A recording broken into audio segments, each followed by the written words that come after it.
Hola, ¿cómo estamos? Hola, buen día. ¿Cómo están, chicos? ¿Todo bien? Buenos días. Buen día. Buen día. Uy, no saben el sol que tengo acá. Espero que no me llegue acá, porque justo me puse en un lugar. Tengo a mi chiquito enfermo, el más chico, así que me quedé en casa hoy a hacer la clase y me puse en un lugar para no escuchar ruidos donde me mata el sol. Pero bueno, trataremos de hacer lo mejor posible. Buen Bueno, día, doctora. buen día. Estamos iguales, el sol así viene. Estoy en una vereda de sol. Tengo cortina acá, porque es el quincho de mi casa que mejor. Con estos días feos que tuvimos, vamos a ponerle onda. Encima, los temas que estamos hablando, porque, bueno, tanto ayer, esta semana, se habla de la muerte, así que mejor que le pongamos onda, ¿no?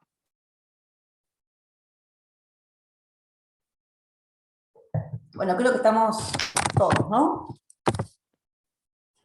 Yo me puse mi pizarrita atrás para escribir mientras hablo, que es lo que me gusta. Bueno, chicos, empezaron a hablar de la muerte, y justamente se dieron cuenta que, o habrán visto, que la muerte como hecho jurídico produce efectos y consecuencias de interés jurídico primordial, dado que más allá de la extinción de la persona humana, implica la apertura de la sucesión, la transmisión, ¿no?, de los derechos patrimoniales de una persona, del patrimonio.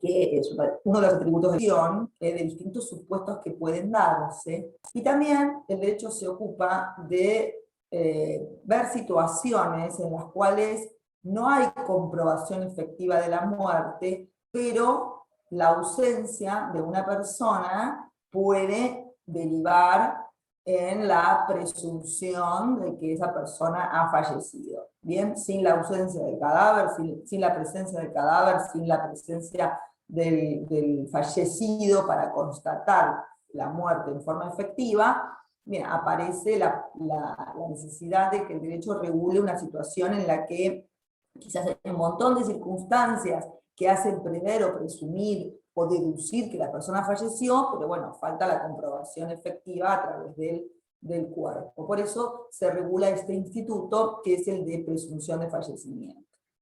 No, ya la ley 14.394 se ocupaba de este régimen, ahora la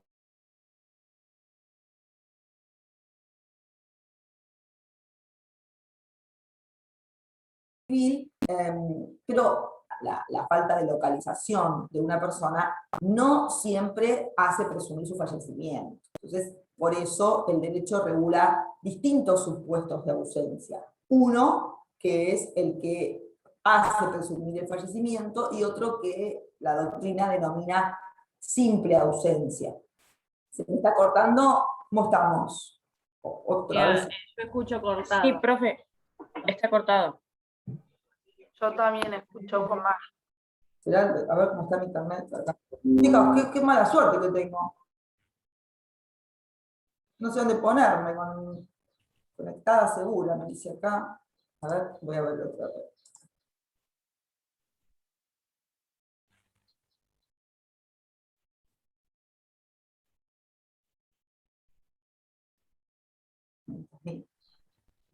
No tengo otro dispositivo.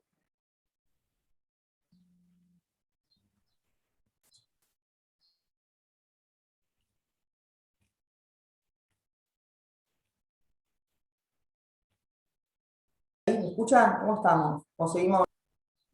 ¿Cómo me... Profe, el internet, a nosotros aún nos marca que estás como en rojo, como que tenés poquito internet. A ver, ¿qué hago? ¿Salgo y entro? A ver, voy a salir y entrar, porque tengo para que te busque, porque tengo pero otra vas red. a ir entrando. Tengo otra red, pero no encuentro la clave. Esperen un cachito.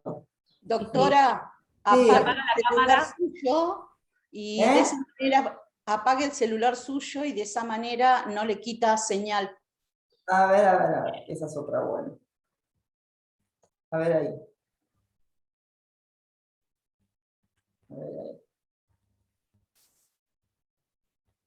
Ahí puse, lo que quiero ver en el celular sí es la contraseña, porque tengo dos redes. Voy a ver si me meto en la otra red.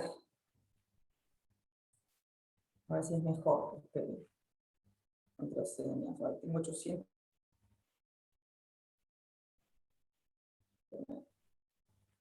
Ahí yo desactivé, saqué los datos, puse datos móviles nada más como para que, como ustedes me dicen, pero bueno.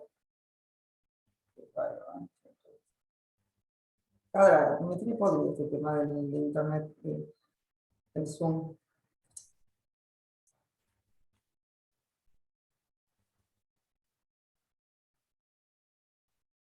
Basta. No tengo contigo.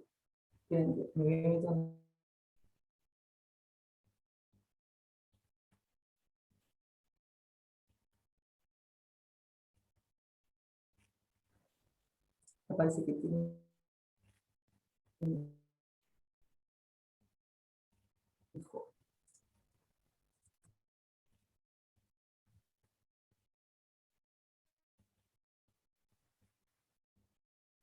A ver si está mejor.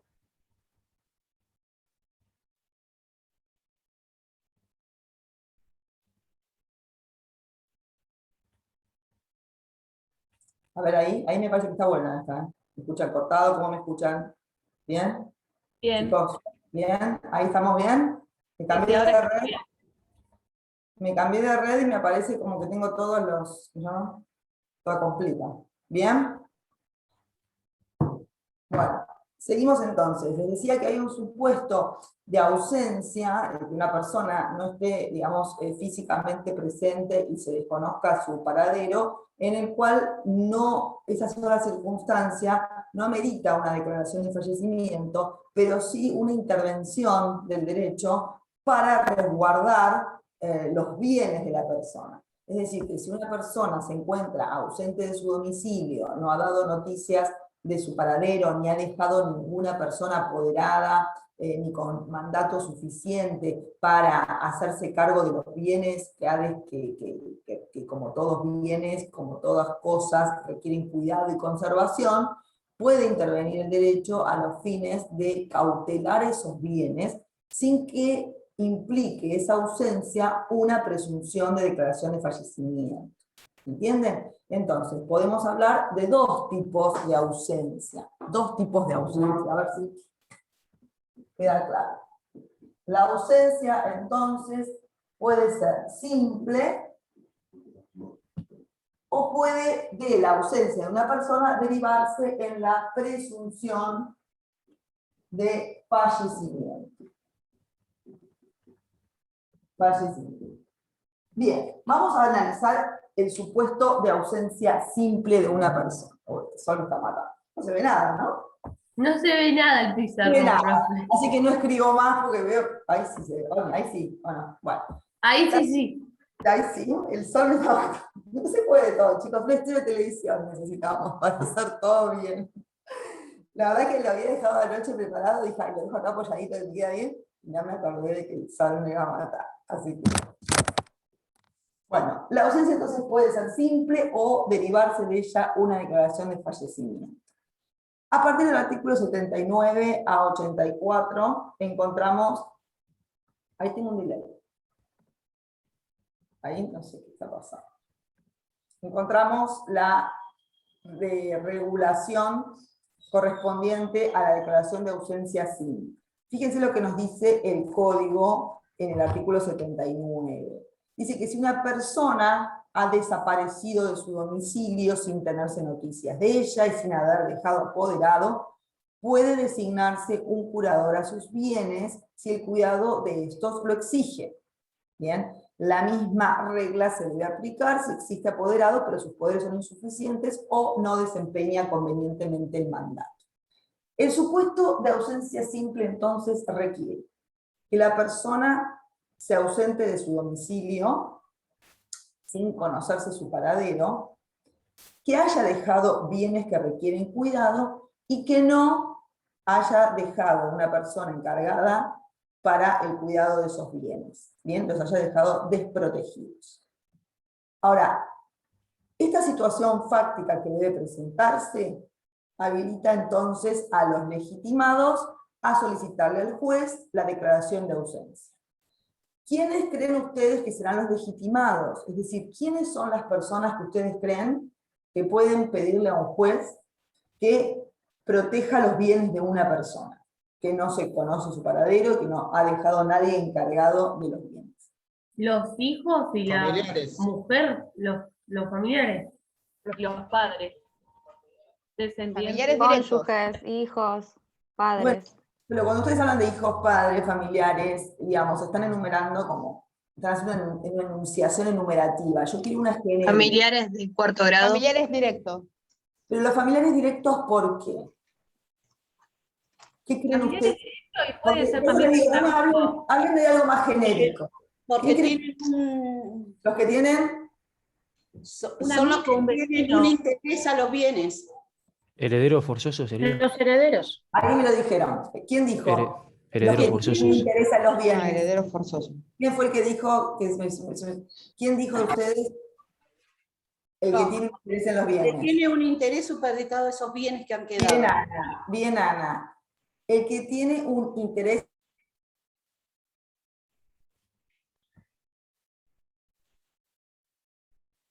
Se cortó, interés doctora. legítimo, ¿sí? Porque un estafador puede tener interés en los bienes, tiene que ser un interés legítimo subordinado a los bienes. O sea, un interés ligado, mejor dicho, no subordinado, ligado a los bienes de una persona. Por supuesto, ahí me dijeron los familiares. No cualquier familiar, el heredero va a tener, bien, familiar que cumpla eventualmente el rol de heredero, pero no es el único que puede tener interés sobre los bienes de una persona. Socios, acreedores, no se olviden que los acreedores, que no tienen ningún, en principio, lazo afectivo ni familiar con una persona, pueden tener interés tienen interés en los bienes porque de los bienes de una persona va a ser el único modo de cobrar sus créditos, ¿sí? Entonces, el acreedor, el condómino, yo tengo una propiedad en condominio con otra y mi condominio no aparece, y bueno, yo tengo que tomar decisiones sobre el inmueble y necesito, digamos, estar facultado para tomar esas decisiones, o gastos de conservación, o tareas de administración. Bien, o sea que no solamente es quien tenga, digamos, un lazo afectivo o familiar, el que tenga derecho a solicitar la declaración de ausencia simple. Es un amplio espectro de personas que tienen esta legitimación. Y el Ministerio Público también lo tiene, no per se, pero sí por el rol que puede cumplir como representante de menores de edad, por ejemplo. Bien, estas entonces son las personas que puedan solicitar, que tienen derecho a solicitar la declaración de ausencia de una persona, que es un trámite judicial, que implica abrir una jurisdicción, solicitarle a un juez, el juez competente va a ser el juez del último domicilio del ausente, ¿sí? Juez competente, último domicilio del ausente. Si el ausente se domicilia fuera de la jurisdicción del exterior, es el lugar donde ha dejado bienes, donde se sitúan los bienes del ausente, el lugar de la competencia del juez. Y el juez, ni bien es requerido mediante la acción de declaración de ausencia, debe ordenar citar al ausente, porque hay una declaración o un pedido, digamos, unilateral de quien se presenta a juicio diciendo, fulanito, no lo puedo localizar, se ausentó de su domicilio, no lo encuentro, y hay un montón de bienes de los que yo tengo derecho que hay que proteger, ¿bien? Y no hay quien tome decisiones respecto a los mismos. Bueno, esa declaración unilateral, digamos, del sujeto que solicita, no nos olvidemos que estamos a través de la declaración de ausencia, estamos, digamos, habilitando a un tercero a tomar decisiones sobre bienes. Entonces, lógicamente, después tiene que asegurarse que el verdadero titular de los bienes no se encuentra para tomar esas decisiones. ¿Bien? Entonces, para eso debe, digamos, no fundarse exclusivamente en el criterio, en la voz, en lo que declara el accionante, sino citar al ausente.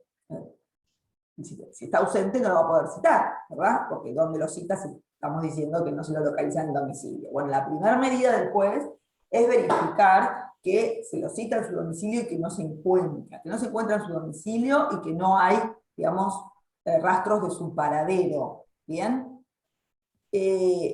La citación, por supuesto, va a fracasar en el domicilio si efectivamente está ausente, por eso el modo que la ley establece para citar a un ausente es a través de la publicación de dictos, ¿bien?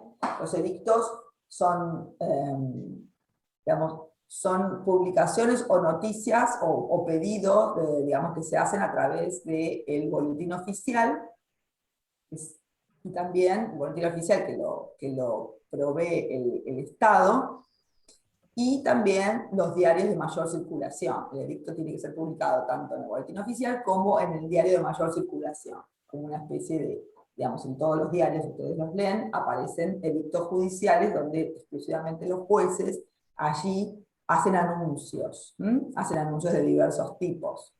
En este caso es el pedido de citación a juicio de determinada persona que se considera ausente. Se la cita para que haga valer sus derechos.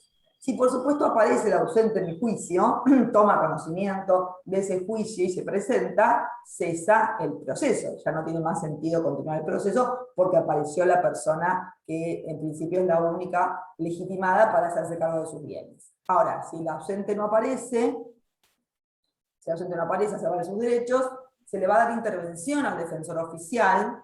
Recuerden que tiene un nombre bastante popular, el defensor oficial, que es de pobres y ausentes, es decir, no solamente se encarga de representar a quienes no tienen recursos económicos, sino también a quienes si están ausentes y no se los localiza. Entonces el defensor oficial va a tomar el rol, digamos, de velar por los derechos del ausente, ¿no? Proteger los derechos del ausente, evitar abusos, evitar que haya, digamos, cualquier tipo de atropello o inobservancia a los derechos del ausente. Bien, hasta aquí vamos bien. Si también aparece, en vez del ausente, supónganse, toma conocimiento del pedido de declaración de ausencia, un apoderado, es decir, una persona que el ausente designó para hacerse cargo de sus bienes en su ausencia, también en ese caso cesaría el procedimiento, tampoco tendría sentido, porque el caso, digamos, está previsto para los supuestos de ausencia del titular y de apoderado con poderes suficientes. ¿Bien? Bien, entonces vamos al supuesto en el que el ausente no está, ni que tampoco aparece un apoderado con poderes suficientes. ¿Cómo sigue el proceso? Bueno, en el proceso, el juez, más allá de constatar que el ausente no está, que no hay, digamos, que el titular de los bienes no se encuentra, digamos, en su domicilio o en un lugar desde donde pueda hacerse cargo de los bienes, va a designar un curador a los bienes exclusivamente. La función de la persona designada por el juez va a ser exclusivamente hacerse cargo de las tareas de administración de esos bienes, actos conservatorios. No va a poder realizar actos de disposición sobre los bienes, salvo extrema urgencia que así lo requiera y con autorización judicial. Pero los actos para los cuales está facultado son los actos conservatorios. Evitar que los bienes fenezcan, que los bienes digamos, sufran algún tipo de deterioro, o de realizar actos administrativos en relación a esos bienes, evitar que se acumulen deudas, realizar tareas para obtener rentas y así solventar los gastos de conservación.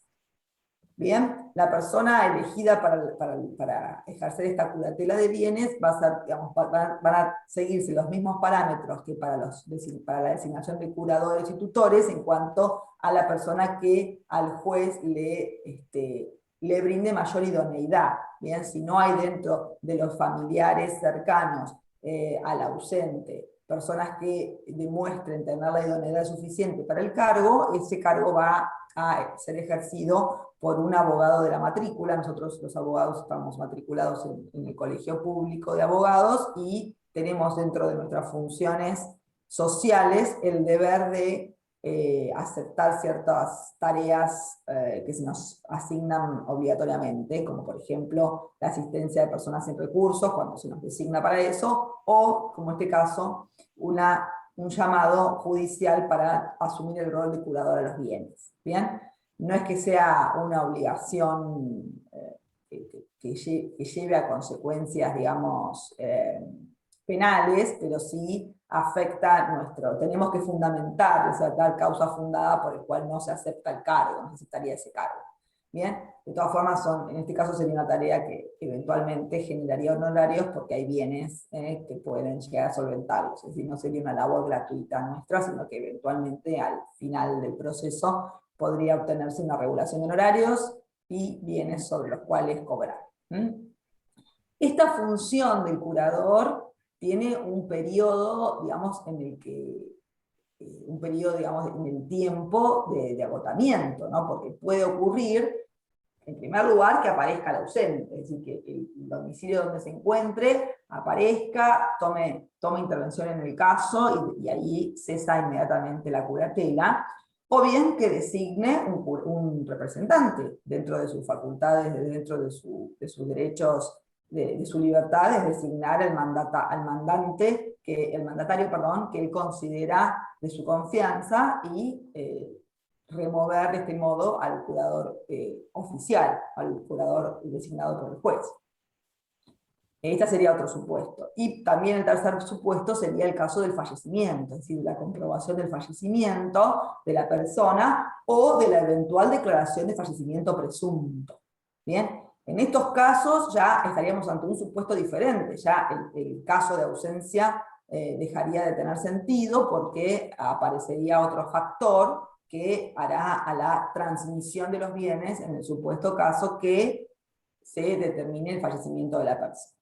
Bien, por eso es un proceso que en definitiva tiene una finalidad, que es proteger un patrimonio que puede correr riesgo si su titular no se hace cargo del mismo.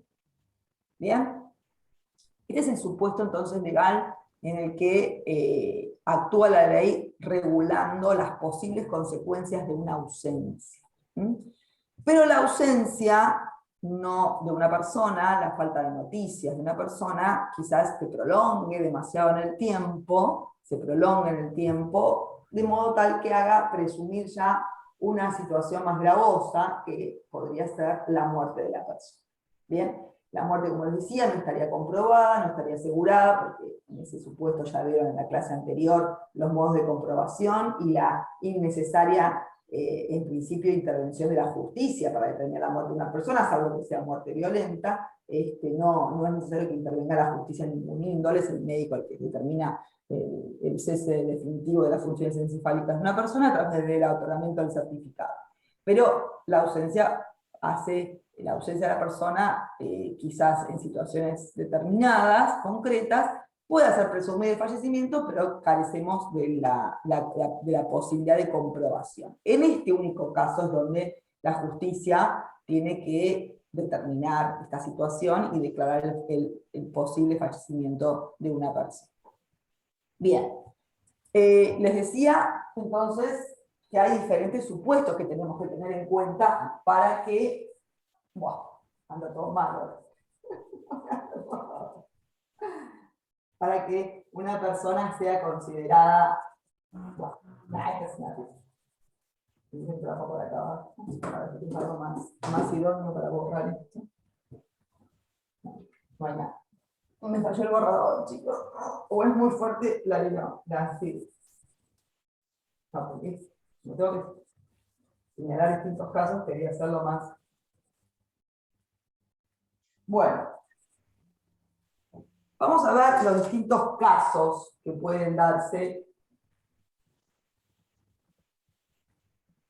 Tenemos un caso ordinario de presunción de fallecimiento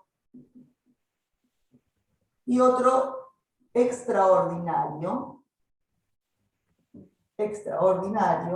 que a su vez puede ser genérico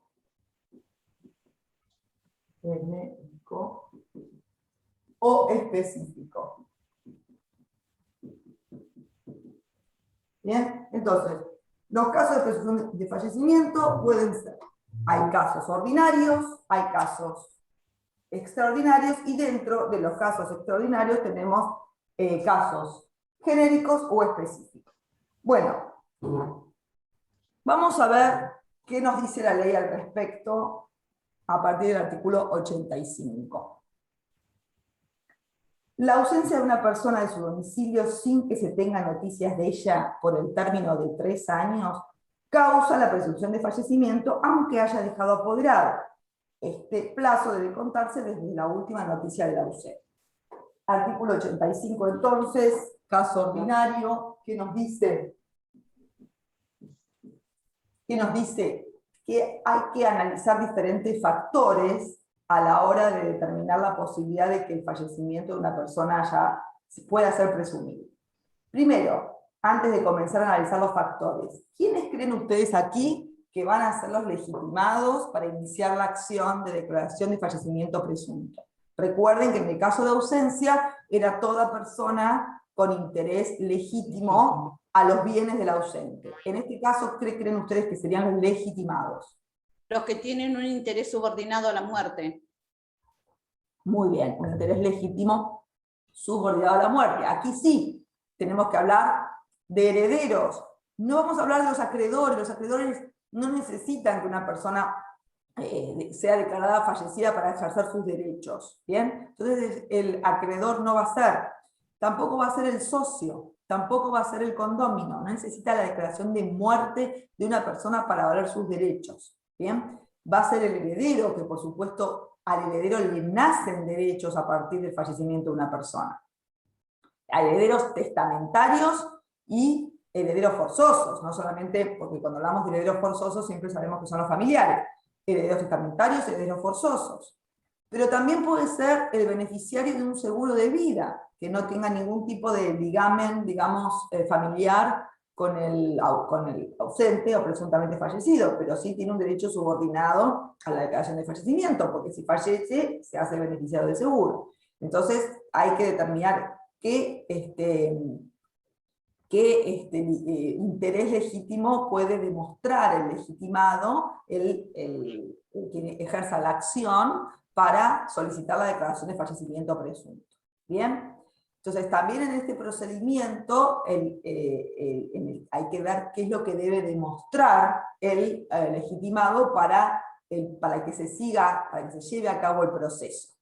Recuerden entonces quiénes son los legitimados y teniendo en cuenta el primer caso, el caso ordinario, cuáles serían los recaudos que debe demostrar. En el caso ordinario, por eso se llama así, es un supuesto en el cual no se exige demostrar ningún suceso determinado unido a la desaparición de una persona o unido a la ausencia de una persona. Lo que debe demostrar exclusivamente es, digamos, quien ejerza la acción, lo que debe mostrar exclusivamente es la ausencia sin noticias. La ausencia sin noticias, porque no solamente la ausencia de una persona, porque la persona se puede haber ido a vivir a España o no sé, o hacerse no sé, un raíz por Sudáfrica, y resulta que está bárbaro, pero no tenemos noticias de él, no tenemos ninguna noticia, pero sabemos que está en un lugar pasando la bomba, o sea, que no se comunique, que no tenga comunicación, implica declararlo muerto, ¿no? Sino que hay primero que constatar la ausencia, la falta de noticias y la falta de comunicación de una persona por un plazo determinado, que en el caso ordinario es de 3 años. ¿Bien? Se tiene que haber dado de manera continua e ininterrumpida un plazo de ausencia y de falta de noticias de 3 años para habilitar el pedido de declaración de fallecimiento presunto. Además de esta ausencia y falta de noticias, o sea, tiene que demostrar la persona, el legitimado, que ha realizado trámites tendientes a averiguar su paradero. ¿Bien? Y demostrar el tiempo ocurrido, o sea, desde cuándo se han tratado de localizar a esa persona, desde cuándo ha intentado tener contacto, y la falta de noticia alguna respecto a su paradero, a su existencia, a su digamos, prueba de vida, como le llaman también. O sea, no, tiene que estar demostrada la ausencia y la falta de noticias y el tiempo transcurrido para que se habilite nada menos que la declaración de fallecimiento presunto de una persona. No debe demostrarse ningún otro supuesto, ni que la persona estaba en situación de riesgo, solamente el plazo de 3 años que haya transcurrido en forma ininterrumpida, con falta total de noticias. ¿Bien? Vamos al supuesto extraordinario. Yo cuando hablamos de casos extraordinarios es porque un suceso acontece que, digamos, se suma a la falta de noticias de la persona y que, digamos, aumenta la probabilidad de que esa persona, atento a las circunstancias del supuesto del caso, aumenta las probabilidades de que esa persona efectivamente pueda haber padecido su fallecimiento. Bien, pero seguimos ante la ausencia del cadáver que lo compruebe. Por eso la ley exige un transcurso de tiempo determinado. En el artículo 86, inciso A, se dice que se presume también el fallecimiento de un ausente si por última vez se encontró en el lugar de un incendio, terremoto, acción de guerra u otro supuesto semejante susceptible de ocasionar la muerte, o participó de una actividad que implique el mismo riesgo y no se tiene noticia de él por el término de 2 años contado desde el día en que el suceso ocurrió o pudo haber ocurrido. Cuando estamos en un supuesto extraordinario en el que la persona, ¿cuáles son los supuestos que la ley enumera? Incendio, acción de guerra,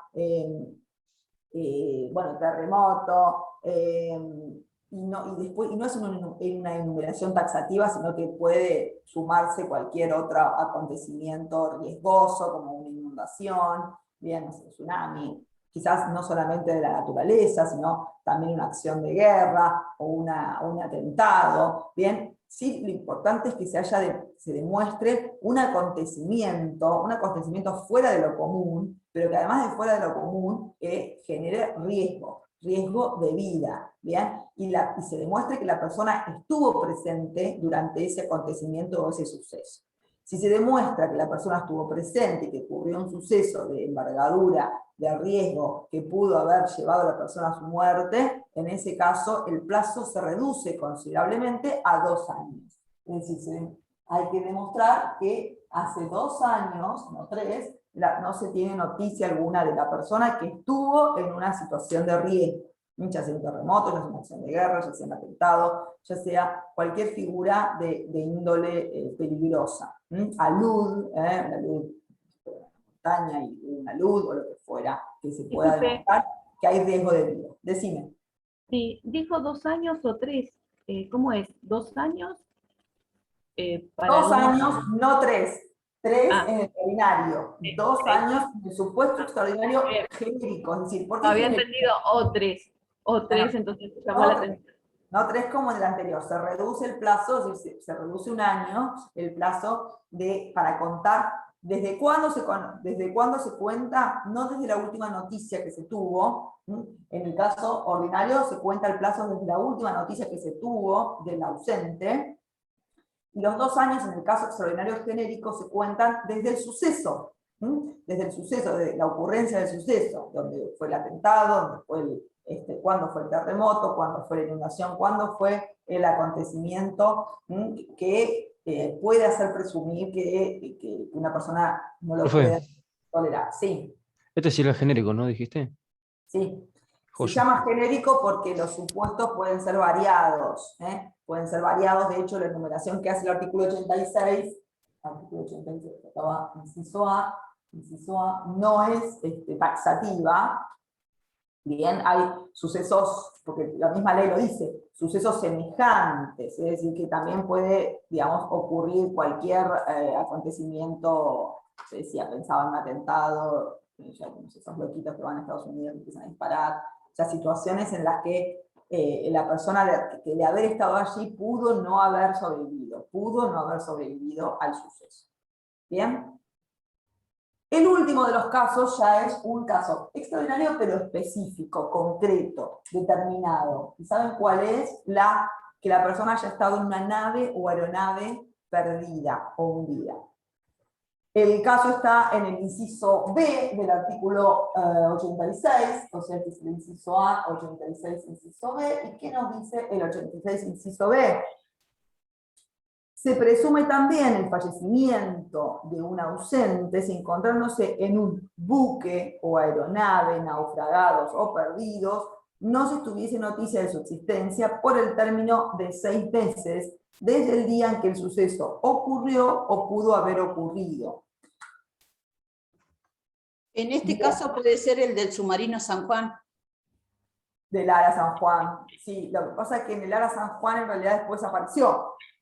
Ahí cuando apareció, no pasó. ¿Cuánto tiempo pasó desde la aparición? No me acuerdo si llegaron a cumplirse los Un 6 meses. año, Un Ah, año. no, está un bien. año, solo restos. Está bien, está bien. Fíjense, el extraordinario específico son 6 meses del suceso. ¿Bien? Del suceso. Concreto, por eso es específico. ¿Qué es? ¿Nave o aeronave? Tiene que estar perdida o naufragada, ¿no? ¿Bien? Nave o aeronave perdida o hundida. No se tiene noticias, ¿no? Aparecen restos. Ojo, si aparecieran restos, antes del plazo de los 6 meses, ya se presume la catástrofe y ahí, con la aparición, ya se puede declarar la muerte, no hace falta esperar los 6 meses. Pero sí se esperan esos 6 meses con, digamos, la esperanza, entre comillas, de la posibilidad fáctica de que aparezca. Porque, bueno, ya hemos visto todos la película de Tom Hanks, Náufrago, puede aparecer la persona y se le da un tiempo en el cual, digamos, de espera para determinar cuánto, digamos, para establecer cuánto tiempo debe permanecer ausente luego de ese suceso. ¿Sí? Profe, y en el caso de que la persona, tipo, también se me ocurrió de la película Náufrago, vuelva pero al año, ¿la persona logra volver? No, ahora vamos a ver qué pasa, porque no nos olvidemos que es presuntamente fallecido, entonces esa presunción deja abierta la puertita de que aparezca. Eso sí puede pasar, no solamente en este supuesto, sino en cualquier otro, también sobre todo en el ordinario. A lo mejor se fue, vayan a saber a dónde, y después de un tiempo, a los 10 años aparece. Bueno, ahora vamos a hablar de esa cosa. Antes de pasar esa etapa de la reaparición de la ausencia, sí. ¿Puede pedir la ausencia a algún amigo o algún vecino? ¿Ha encontrado que sospecha algo? No, puede en todo caso requerir a los legitimados, pero tiene que demostrar un interés subordinado, un interés legítimo subordinado a esa declaración de fallecimiento. Si no tiene el interés legítimo, por más que tenga afección y afecto y conocimiento y extrañeza, lo que fuera, no puede pedir. No, la ley solamente legitima a personas determinadas, porque no nos olvidemos que es un hecho jurídico muy trascendental. Es declarar la muerte de una persona implica consecuencias que ustedes vieron en la clase anterior, que son de envergadura en cuanto a la transmisión y a la determinación de la extinción de la persona. Así que por eso se limita exclusivamente a quienes tengan el interés. Preguntaba porque me acuerdo de un caso una vez que creo que los vecinos habían denunciado la ausencia. Una cosa así, recordé una vez en un noticiero. Muchas veces los vecinos lo pueden denunciar mediáticamente, ¿no? De ahí a iniciar el proceso, no tener legitimación procesal, que no es lo mismo que, obviamente todos podemos decir lo que querramos y tener un eco mediático, pero no judicial. No va a tener eco judicial porque tiene que demostrar su legitimación. Vamos a encontrar al cónyuge, al conviviente, los presuntos herederos, a los herederos forzosos y testamentarios. Por ejemplo, yo hablaba del socio, si el contrato determina que se extingue la sociedad con la muerte, también podría. Es decir, en principio el socio no tiene esa legitimación, pero el contrato de sociedad puede determinar que se extingue la sociedad con la muerte, entonces ahí sí, con sociedades de 2 personas solas. Hay situaciones en las cuales, determinando que de la muerte se surge tal derecho, o se extingue tal derecho, con eso se habilita la legitimación para la solicitud de declaración de fallecimiento preso. Bien, más allá de, digamos, acá también otra cosa a tener en cuenta, los plazos de cuando se cuentan en un supuesto específico. dijimos que en genérico 2 años desde el suceso. En el caso del extraordinario específico, se van a contar desde la última noticia que se tuvo de la nave o aeronave, porque a lo mejor despegó en un momento determinado, pero se comunicó en otro, o sea, llegó a comunicarse. A partir de esa comunicación es donde se van a contar el plazo de 2 años. Y el legitimado que va a tener que probar, la ausencia, va a tener que probar que la persona se encontraba presente. En este caso es el más fácil, ¿no? Probarlo. Ya se encontraba en la nave o aeronave porque por supuesto hay un registro de quienes se embarcan en este tipo de vehículo, digamos. Hay un registro, entonces es fácil determinar que está registrado allí. Y el plazo, digamos, y cuál fue la última noticia que se tuvo de esa nave o aeronave. Y el plazo transcurrido, por supuesto. Y en el caso genérico, extraordinario genérico, es más complicado demostrar que la persona estaba en tal lugar en el momento del suceso, o del terremoto, o de la inundación, o del caso en concreto, ¿no? Del atentado. Quizás es más difícil demostrar la concurrencia en el caso genérico, pero tiene que demostrarle al juez estas circunstancias. Es decir, que la persona estaba en esta situación, que no se tienen noticias de ella, que se trató de localizar y que el hecho extraordinario ocurrió y que el tiempo de tal suceso, de tal hecho, transcurrió de acuerdo a las exigencias legales para habilitar la declaración de fallecimiento presunto. Como en el caso anterior, también el juez, ante el pedido y más allá de tener los elementos de prueba que se exigen para demostrar los sucesos, va a citarlo al ausente. ¿Sí? Lo tiene que citar. También por edictos, del mismo modo, está bien. Y en el caso va a intervenir el Ministerio Público y nuevamente el defensor oficial para resguardar, digamos, todos los trámites que se han cumplido, todos los recaudos legales de citación y demás. Bien, también aquí puede ocurrir que estemos en situaciones digamos, excepcionales en cuanto a bienes de mayor envergadura, si no todos los presuntamente fallecidos están en las mismas circunstancias, quizás hay bienes, digamos, interesantes que tiene. Me acuerdo cuando desapareció, estamos hablando de otro país, ¿no? Pero me acuerdo cuando desapareció John Kennedy, ¿se acuerdan? Y Caroline, bueno, hace muchos años, a muchos de ustedes no sé si habían nacido todavía. Imagínense esa desaparición también fue una avioneta que se perdió contacto, pues finalmente apareció, pero los bienes no eran los mismos que cualquier persona, o también las actividades que tenían que desarrollar, y lógicamente puede, más allá de la declaración, digamos, de la presencia del abogado defensor, la necesidad de tener un curador provisorio, hasta que el proceso termine, declarar un curador provisorio que se haga cargo de la conservación de los bienes del presuntamente fallecido. Bien, la conservación de los actos necesarios para tomar decisiones respecto a esos bienes que requieren cuidado. Pero en el caso de la declaración de ausencia con presunción de fallecimiento es diferente, digamos, el final, porque el resultado o el objetivo, en el caso de la ausencia, es precisamente la declaración, la designación de un curador de los bienes, y en el caso del fallecimiento presunto, el curador que se designa es provisorio hasta que termina el proceso. La culminación del proceso determina justamente la apertura de la sucesión, ¿sí? La apertura de la sucesión a partir, digamos, y ya la transmisión de los bienes, que ahora vamos a ver cómo opera. Bueno, luego de haber citado al ausente, el juez finalmente debe declarar sentencia, y si no apareció en el periodo del proceso, en el periodo de citación, y si se demostraron todos los recaudos que la ley exige, en todos los supuestos anteriormente indicados, el juez en la sentencia va a declarar el fallecimiento presunto de la persona, siempre teniendo en cuenta que no es un fallecimiento seguro, sino un fallecimiento presunto. Porque no tiene certeza, sino que de su presunción y de los recaudos legales para habilitar la presunción de tal declaración, el juez determina el fallecimiento. Bien, no solamente tiene que declarar el fallecimiento de la persona, sino también determinar cuál es el día presuntamente, en que presuntamente falleció, qué día que eso se denomina día presunto o presuntivo de fallecimiento.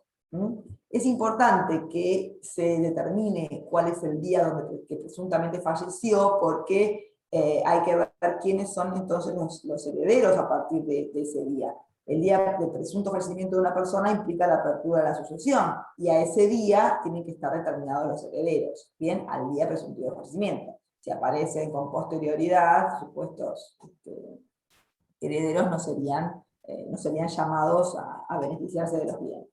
Por eso la ley establece las pautas para determinar cuál es el día presunto del fallecimiento. El artículo 90 del Código da las pautas que nos dice que debe fijarse como día presuntivo del fallecimiento, y ahí da los distintos casos. Primero, en el caso ordinario. El caso ordinario sería el último día del primer año y medio. O sea, sabemos que son 3 años los que tenemos que esperar. Bueno, hay que contar cuántos son 3 años. Bueno, el primer año y medio, el último día del primer año y medio, parece que es un calendario que no tengo para poder establecerlo, ese va a ser el día presuntivo de fallecimiento. Se toma como un término medio, ¿verdad? No es el día de la sentencia, el día presuntivo, no es el día del suceso, y no, de la desaparición de la persona o de que se tiene noticias, sino que estableciendo que el plazo es de 3 años en el que debe de carecerse de conocimiento sobre el paradero, el término medio sería el último día del primer año y medio. En el caso extraordinario, el primero de los casos, el extraordinario genérico, va a ser el día del suceso, es decir, el atentado, la inundación, lo que fuera, que haga presumir el fallecimiento de la persona, pero si no está determinado, es decir, si no se puede determinar, porque supónganse ustedes, duró varios días, no sé, supónganse que fue una acción de guerra que tuvo 3 o 4 días, o un terremoto que se prolongó, o inundaciones que también duraron 5 días, o lo que fuere, en ese supuesto, también el día presuntivo del fallecimiento será considerado como el día del término medio de la época en que ocurrió o pudo haber ocurrido ese suceso. Bien, entonces duró 5 días, a los 2 días y medio, así tiene que el juez determinar cuándo pudo haber ocurrido el fallecimiento de la persona. Y el más fácil, que es el caso extraordinario específico, va a ser el último día en que se tuvo noticia del buque o aeronave perdidos. Aparte, ese va a ser el día a partir del cual se cuentan los 6 meses, pero acá también va a ser el día presuntivo de fallecimiento. Y la ley indica que, de ser posible, el juez también debe indicar la hora en que pudo haber ocurrido el fallecimiento. Es la hora presuntiva. La sentencia debe ser lo más completa posible para determinar que la ocurrencia del suceso y las circunstancias en las que ocurrieron, y el momento cronológico, histórico, en el que pudo haber ocurrido el fallecimiento de la persona. ¿Hasta acá? ¿Vamos bien? Bueno, ¿qué pasa? ¿Cuál es el efecto de la sentencia? Acá aparece ¿para qué? La razón de ser, ¿no es cierto?, de este instituto, que es determinar cuáles van a ser los efectos de la declaración de fallecimiento presunto de una persona. Bien, ustedes vieron los efectos de la muerte. Bueno, los efectos del fallecimiento presunto tienen bastantes similitudes, pero con un recaudo. Más allá de la similitud de la transmisión de los bienes, tal cual el caso de muerte, acá no nos olvidemos que ese fallecimiento es presunto, y que por ende la ley establece ciertos recaudos a tener en cuenta por la posible reaparición del ausente, por la posible reaparición del que fue presuntamente fallecido. Disculpe, doctora, ¿le puedo hacer una consulta? Buenos días. En el caso de la muerte de una persona, es el médico quien obviamente hace el certificado, ¿sí?, de defunción, el cual después obviamente se va a dejar asentado en el registro, ¿no? En este caso, cuando lo hace el juez es el que deja asentado luego cuál es el presunto día de muerte, con la posibilidad de horario. Es la sentencia judicial, o sea, la sentencia judicial suple el certificado de defunción. Es la sentencia judicial la que determina este suceso, el fin de la existencia de la persona, que debe inscribirse en el registro del Estado Civil y Capacidad de las personas. Bien, Perfecto. la sentencia, como así también el certificado de función se inscribe, la sentencia se inscribe, ¿sí? Perfecto, gracias. Y es la comprobación. Con esa sentencia puede iniciarse el procedimiento de proceso sucesorio de transmisión de bienes. Bien, muchas gracias. No, de nada. Bueno, vemos, yo les decía que si bien los efectos son similares en cuanto a la transmisión de los bienes, hay que tener en cuenta que aquí hay cierto resguardo de la posibilidad de la reaparición de la persona presuntamente fallecida, porque, como sabemos, es presunto. Y ahí me dijo, no me acuerdo quién de ustedes, ¿se acuerdan de Tom Hanks que apareció en la casa y la mujer ya estaba casada, o no sé si estaba con otro, no me acuerdo, con el amigo, no me acuerdo cómo era la historia, pero bueno, la vida cambia. Pero reaparece. Acá no nos va a interesar mucho la parte efectiva, sino la parte económica que tiene que ver con los bienes. Así que por eso se toman ciertos recaudos. ¿Y cuáles son los recaudos? Primero, sí, con la declaración de ofrecimiento presunto se entregan los bienes a los herederos, pero bajo inventario. Hay que inventariar esos bienes, bien, hay que inventariarlos y realizar lo que se denomina prenotación en el registro del estado, el registro de la propiedad, el registro de la propiedad inmueble, el registro de la propiedad automotor, si se trata de bienes registrables, todos estos deben estar registrados a los fines de, o inventariarse los muebles de valía, que quedan en el inventario agregado al expediente, a los fines de poner, digamos, un periodo de cautela, de prevención, en el cual esos bienes no podrán, respecto a esos bienes, no podrán realizarse actos de disposición. ¿Bien? Es decir, los herederos podrán tomar posesión de la herencia, podrán hacerse de esos bienes, pero no disponer libremente de ellos mientras dure el periodo de prenotación. ¿Sí? Este periodo, ¿por cuánto tiempo es? O sea, no es eterno, pero sí un periodo en el que se protegen de posible reaparición del ausente. Entonces, por eso tiene un periodo, digamos, tiene una fecha determinada, porque si no sería, digamos, carecería de sentido también el instituto mismo, si hubiese que esperarlo hasta que aparezca o hasta que aparezca muerto o vivo. No, tiene un periodo en el que fenece. El día, la prenotación, el periodo de prenotación necesita, digamos, cumplir el plazo de 5 años, 5 años que se cuentan ¿desde cuándo? Desde el día presuntivo de fallecimiento.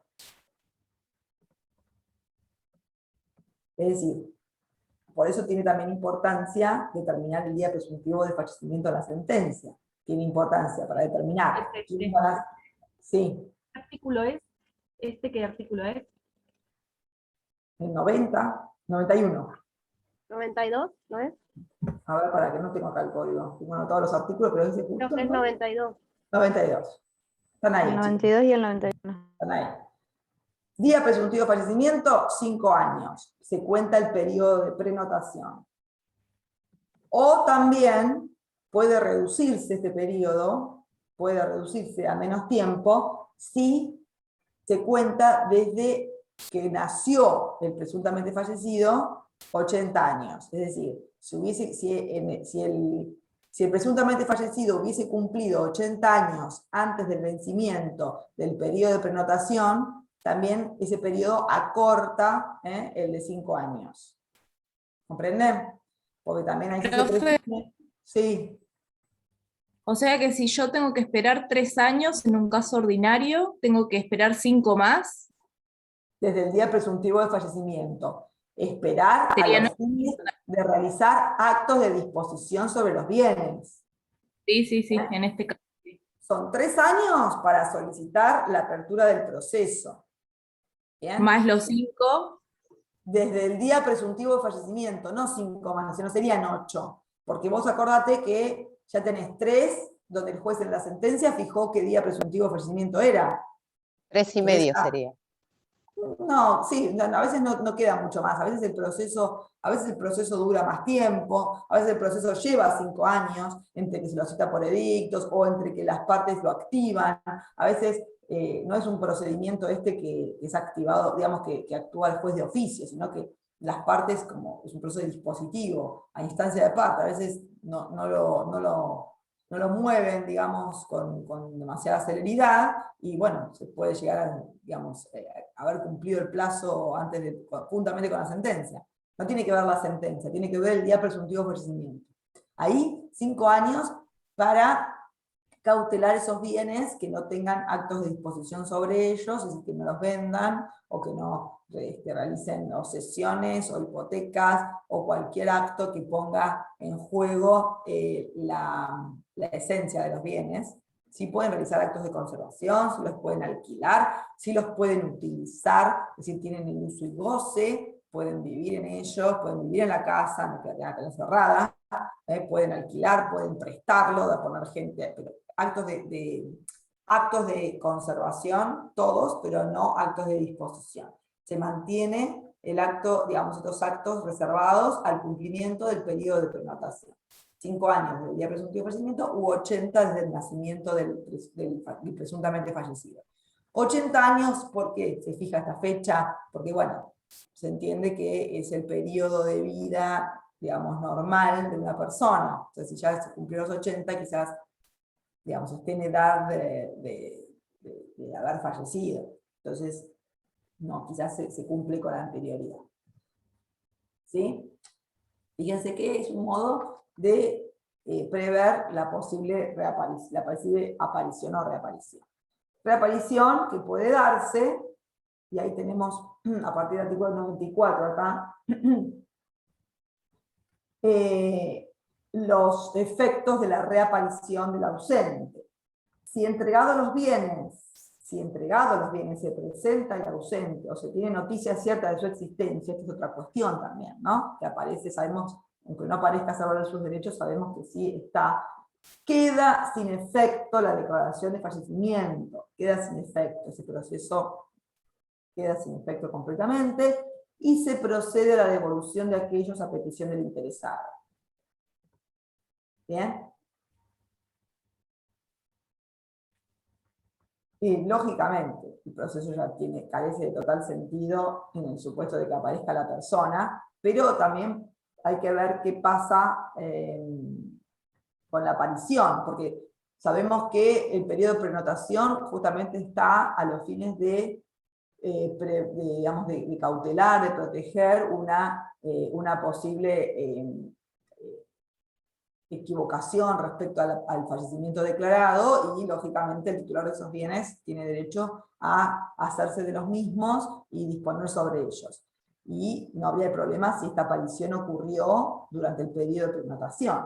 Ahora, el tema es si ocurrió con posterioridad, porque cuando se cumple el periodo de prenotación, es decir, cuando vencen los 5 años o los 80 desde el nacimiento, los herederos entran en un estado de dominio pleno de los bienes, ¿bien? Se convierten en dueños absolutos de los bienes y ya pueden disponer de ellos libremente.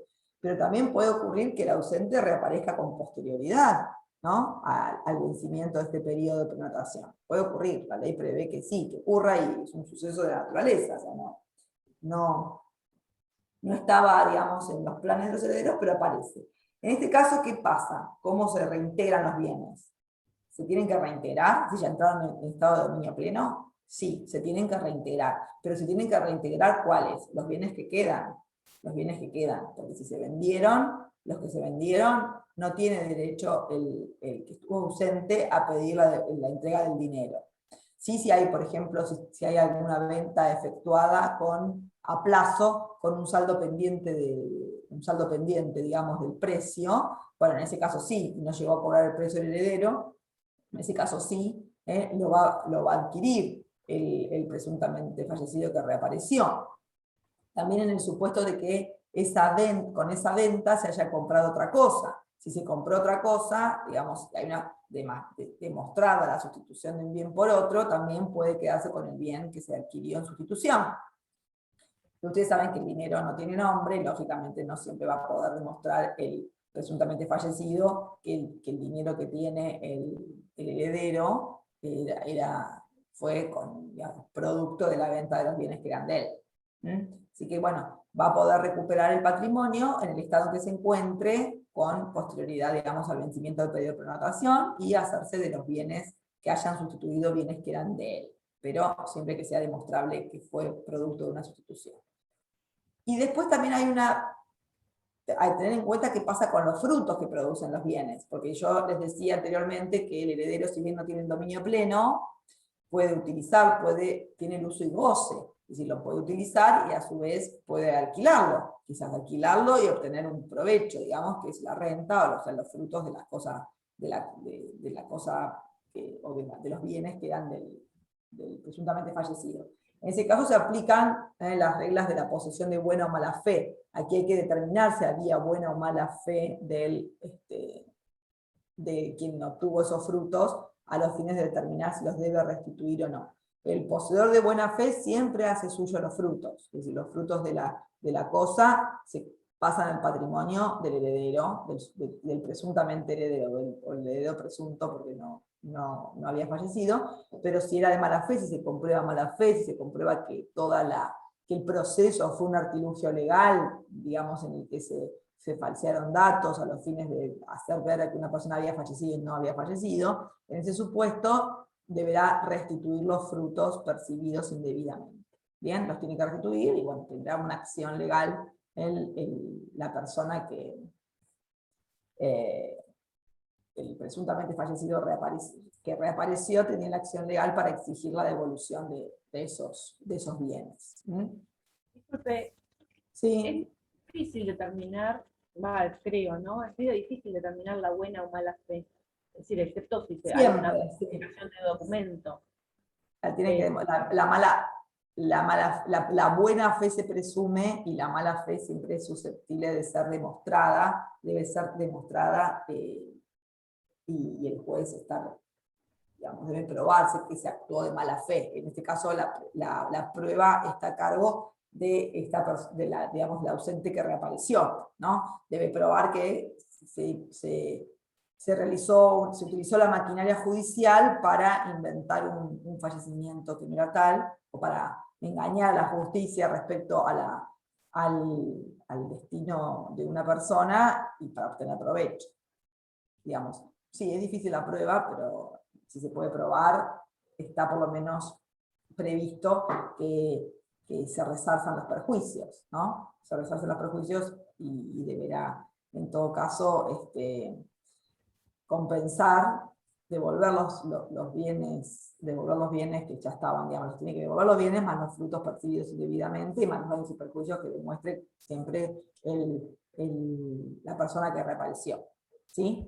Ya, quizás el otro sabía perfectamente, tenía noticias, ocultó esas noticias, o sea, ustedes saben que en la vida puede pasar cosas, o sea, parece novelesco, pero puede ocurrir y la ley prevé que así sea.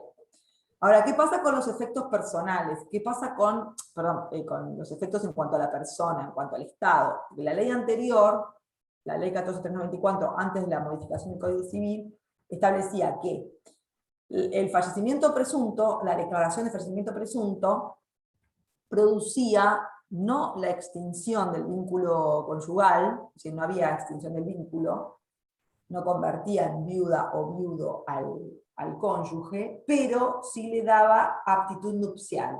Es decir, el vínculo continuaba, pero con la particularidad que tenía aptitud nupcial. Si se volvía a casar, recién en ese supuesto de contraer nuevas nupcias, recién ahí se disolvía el vínculo anterior. De modo tal que si el ausente reaparecía, ese vínculo anterior estaba disuelto y bueno, por supuesto se mantenía el matrimonio actual, digamos, el matrimonio posterior. No había divorcio, pero sí había aptitud nupcial, ni había fallecimiento, seguro, sino declarado presuntamente, y el nuevo matrimonio extinguía el vínculo anterior. Actualmente esto cambió, ya, digamos, se extingue junto con la declaración de fallecimiento presunto el vínculo marital. ¿Bien? Entonces, en todo caso, si aparece el ausente, tiene que volver a casarse con la misma esposa si quiere ese vínculo, porque el vínculo se extingue. La ley tomó más una resolución más práctica en este caso. Doña Flor y sus 2 maridos, ¿no? Para evitar el doble matrimonio. Bueno, ¿alguna duda? ¿Alguna pregunta que me quieran hacer sobre este tema, muerte?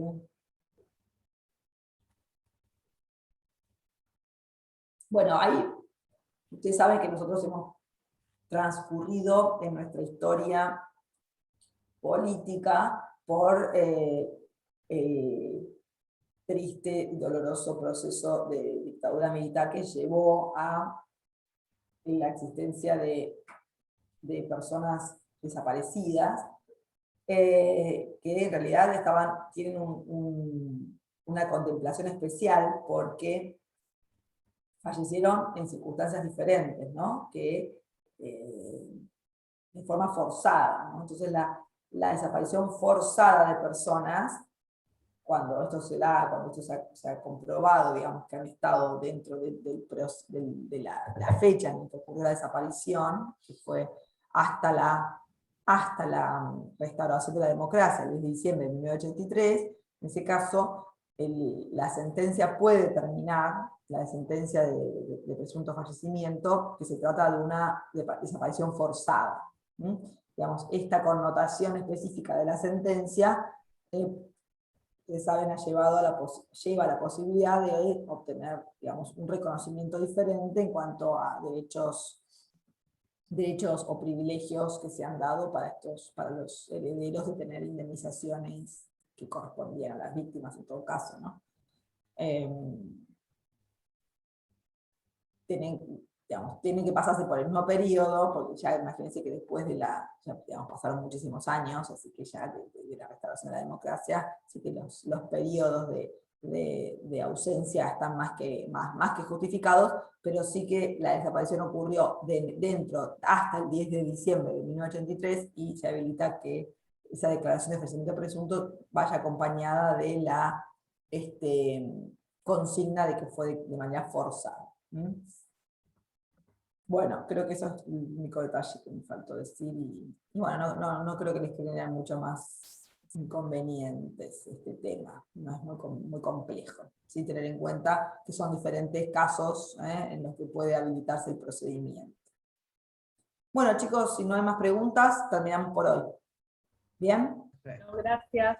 Muchas Bueno, gracias. chicos, Chao, doctora. Gracias. Gracias. Gracias, doctora, buenos días. Muchas gracias, doctora. Gracias, doctora.